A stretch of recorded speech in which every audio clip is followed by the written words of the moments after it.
So the eyeball, if you draw just an eyeball like this, everybody knows it's an eye, but it's symbolic and it doesn't look realistic. So a realistic eyeball, and I want you to keep in mind that really look at your eyes, and you can see that the bottom lid is almost flat across. The top lid arches and molds itself around the eyeball, because the eyeball, of course, is a round, wet thing with a cornea on one side with a lens, and the flesh of the eyelids wrap around that eyeball and contour to its surface. So what you're going to see is the skin, which has thickness, is actually wrapping around the edge of around the sphere and going back into the head. I'll draw with something darker. Usually that you don't want outlines again around the eyeball because it flattens it out.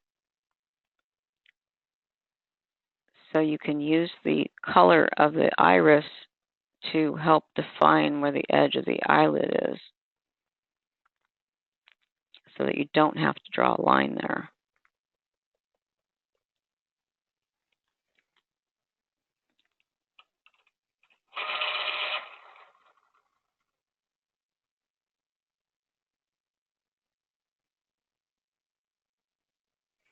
The highlight, I'm going to have the light coming from this direction.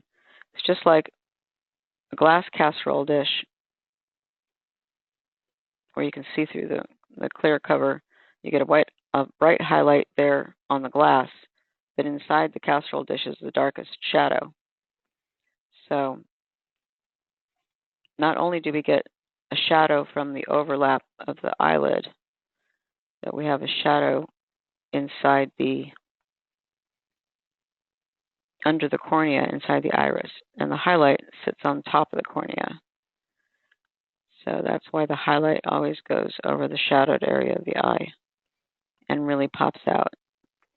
The iris, of course, the pupil is black because it opens up into a space inside the eye, and then the iris is made up of muscles that happen to be colored sometimes. Maybe they're not always colored, but generally you can see the muscles actually working to pull open and close the pupil, the lens, based on the light.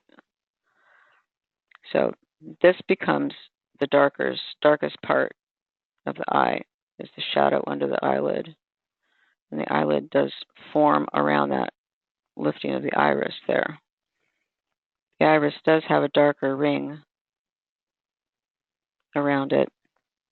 And as the light comes through the iris, it lights up the far side of the eye, so that becomes the lightest area of the eye. So we bring down everything else and leave that little bit. You can leave it a little, if you're painting, you can put a little color, a little golden color, whatever color the person's eyes are. It's going to show up in that edge there. Now the eyeball is curving away and into the eye socket. So here's the bottom of the lid. Here's the top of the lid. And the reason that you see it is because they have thickness and they're overhanging the eyeball, and the eyeball is receding away from us in space and getting less and less light on it. So these become shadows to define the outside edges of the eyes. If you don't, like in this, in the Photoshop file that we had here, wherever it went, or I closed it out. Yeah. In the original drawing, this is the same value across the whole eye, when it should be getting a little darker as it rolls away from our viewpoint. And the same is true in here. Just a little shadowed, and especially if the light's coming from this side, this whole part of this eyeball is going to be a little shadowed. So if you're working with color, also you don't want to make that too white because it'll pop out and be flat. It's going to be lighter on this side.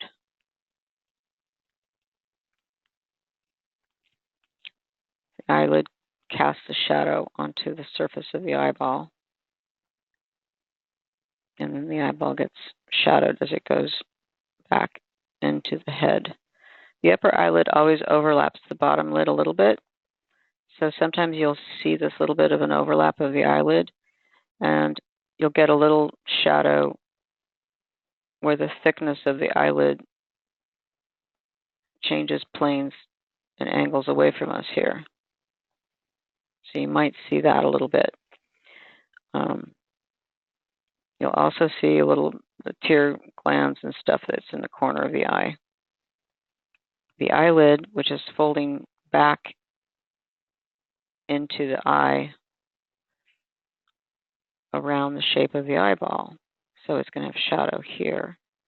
It's going to be lighter there. But there's going to be a fold here, so it's going to be darker. And then you can put the eyebrow along the brow bone. And this will be lighter, which is why we always put that makeup on there. And this will have a bit more shadow as it recedes into the face, which then you get the nose right here, right? So you get your nose right there. And there'll be a little bit of shadow on this side, the lower lid, and maybe a bit in the crease, depending on how tired you are, you know, that kind of stuff. And then the eyelashes are really kind of a whisper. They're a feathery thing that you don't see individual lashes really all that close up unless they're wearing artificial lashes that are thicker. And the bottom lashes just are lightly rimming around the bottom of the eye. Does that help? Still there? Good, she's still there. Yeah, kids are just going crazy. No, it's fine. I just want to make sure. So is this helping a little bit? It's making more sense now, seeing this and the demo of that last one I saw. Okay, good. So you can see how one task builds on the next task, and learning to move a form in space or in 3 dimensions as an illusion will help you to make the face because it's just a bunch of shapes. So the nose, I do the nose separately in a different place. It's got that little curling of the cartilage to make the nostrils here. So we're going to sketch that out real quick.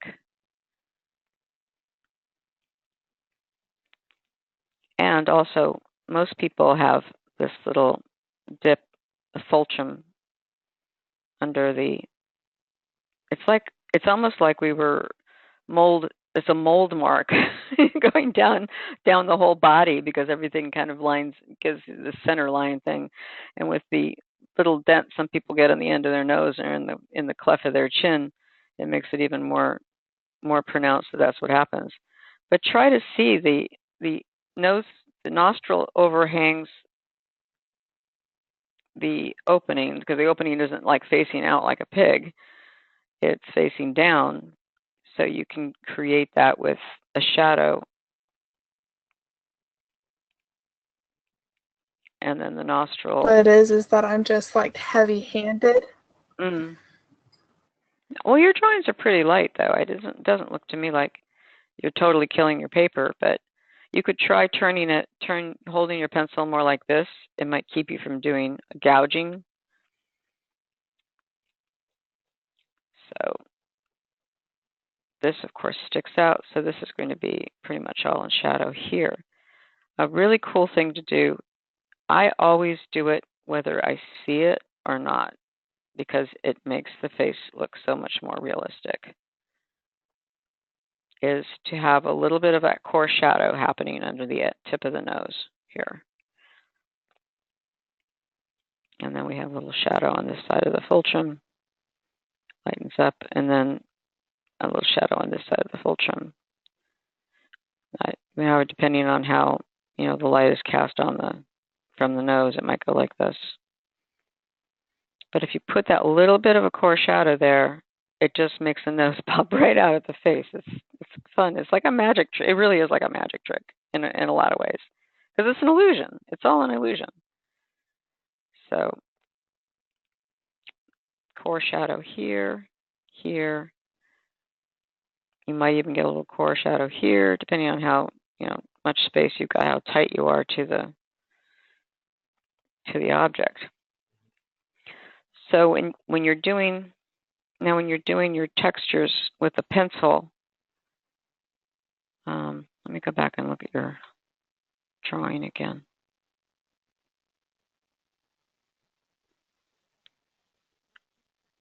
Okay, so you're using pretty big, broad strokes. And graphite takes a lot of time to develop really nice values.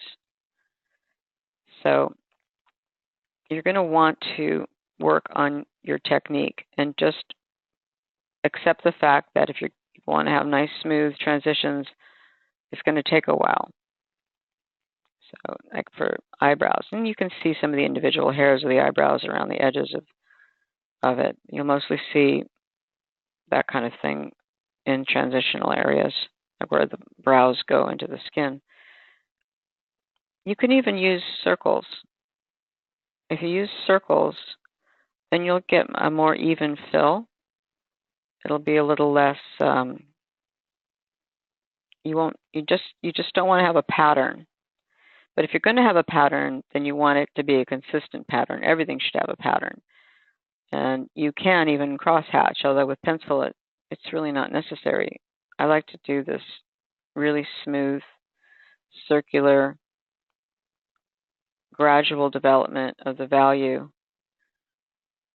It takes a long time to do graphite drawing. It's a much more tedious medium than the charcoal is. But it can be really beautiful. You get some very delicate. There's another technique that was used a lot in the Middle Ages called silver point, where you would use a prepared board, and I've done it. Use a prepared board and a wire, a pure silver wire, and do the drawing. You get beautiful drawings, but they're very, very faint, but they're exquisite. They're just so delicate. And this is also where you might consider, at this point, using the different softness, a little softer, higher number B to get a bit more value in the areas where you want to have darker shadows.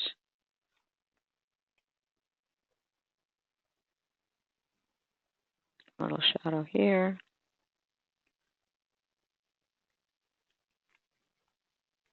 And then where you want to have lighter shadows, use a 2B or a 4B. So let's see, a little transition here, a little flatness under the edge of the nose. Sometimes you'll get, it depends on how the nose connects to the face, but sometimes there might even actually be a line there. So the darkest part of the nostril is going to be right behind the overhang of the nostril.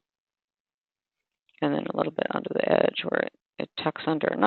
Depends on how the nostrils are made. Some people's nostrils are really sharply squared off, like so, and you'll get a bit more of an overlap. And some are really smooth, and some people's nostrils practically blend into their faces. Same is true of earlobes. Earlobes are so weird. There's a million different ways that earlobes can be made. So work those values on with your graphite. It's a personal preference. I like to try to eliminate the actual stroke that the pencil makes. Or I make it very, very obvious, and it becomes part of the technique of the drawing. But generally, I like to make those go away. So I do that. I tend to do a lot of the circles and put the pencil a bit on the side, so I'm not getting a really pointy effect like this. I don't want too pointy of an effect. All right. That's an eye. That's a nose. There might be a tad bit of shadow on this side coming up because you've got to define out the highlight.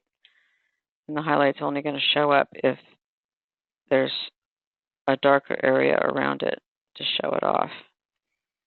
So I'll use my 2B or an HB to just bring up a little bit of the other plane so that I can have a highlight here. Now, mouths. We'll do mouths. What do you mean waxed? Like missing? I guess I would just draw them how I see them. If they're drawn onto the face, then I'll draw them onto the paper. like they show up on the face. There's a little closer. It's not super focused, unfortunately. The camera has its limitations, and the light also changes it. There. I notice I can see bands going across because of the way the light is. This nostril is too big on this side. I can see it. It's off-centered. It's off-balance here. I could turn it upside down and take a look and say, yeah, the nose is crooked. So I can fix the nose upside down.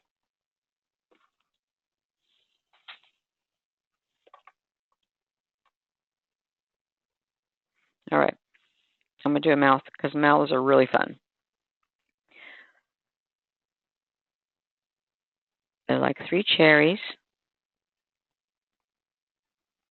And the darkest part of the mouth is the line between the lips, where the lips press together. And if you can look at your own mouth and look at it close up, even if you have kind of thin lips, they're not really full, but it's easier to see if you have full lips. This little bit in the front overlaps the bottom lip, and then the bottom lip overlaps the top lip on either side of that. And then the upper lip comes back over and overlaps the bottom lip. And then there's a little bit of a, depending on how old you are, how many wrinkles you have, this could be a deep crease, or it could just be barely a rolling under of the flesh. And that makes the in-between bit. Now, this part is the fulcrum. So you'll always get a bit of a dip, and then the lip here. And varying, of course, on how some people don't have much of a dip there. It's straight across. So you have to look at the individual and see what they have. And then there's always a shadow under the bottom lip because the bottom lip sticks out. And so you get a shadow under there. So you define the whole lip without any line. This is the closest thing to a line you would get, is between the two lips, because it actually is indentation.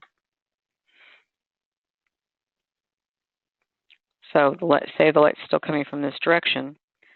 The lip sticks out from the side. You see it goes out and then curves under, and there's the mouth. And then the bottom lip sticks out, rolls around, and then tucks under. And then the chin sticks out usually and goes like this. This comes up, and the nose, the nostrils are actually back here. And this comes out and forms the underside of the nose. So you get this sort of thing here. Not perfect because I didn't, and it's not as much of the lip showing on the side as one would think. It's pretty much flat across the face. So this, of course, is going to be in shadow, and this is going to be in shadow, and this is going to be in shadow, and this is going to be in shadow if the light's coming from above. So the bottom lip is defined by the shadow. It might catch a little light here, and then it's in shadow here. And the bottom lip is usually roundish, so you might get a little bit of a shadow from the upper lip onto the bottom lip, and then you get your spherical core shadow, reflected light, and a highlight, and then a cast shadow under the bottom of the lip. And then this is mostly in shadow. There might be a little bit, depending on the angle of the light, you might get a highlight that covers both sides of the lip, or you might just get it on the one side of the lip. There's very definitely cast shadow here and under here. Now you've got a mouth and no outlines, just value. You can make it a little, it's going to have some variations in light and dark depending on the sauciness of the lips there. Okay. And then the chin makes a little half moon core shadow underneath. And this is a shadow. Sometimes you'll get just like it's like kind of like a donut effect because of the way the mouth muscle is around here. You sometimes will see that this isn't just a line, but make it into a value so that it sinks in, so that it doesn't look like it's just painted on. And if you do the lips at 3/4 view, you're going to have it foreshorten, and you're only going to see a little bit of the far side of the lip. And much more of the near side of the lip. Just like with eyes. Foreshortening. See, over, under. Like so. Like so. You might even get some people have a little divot in the middle. Those two cherries.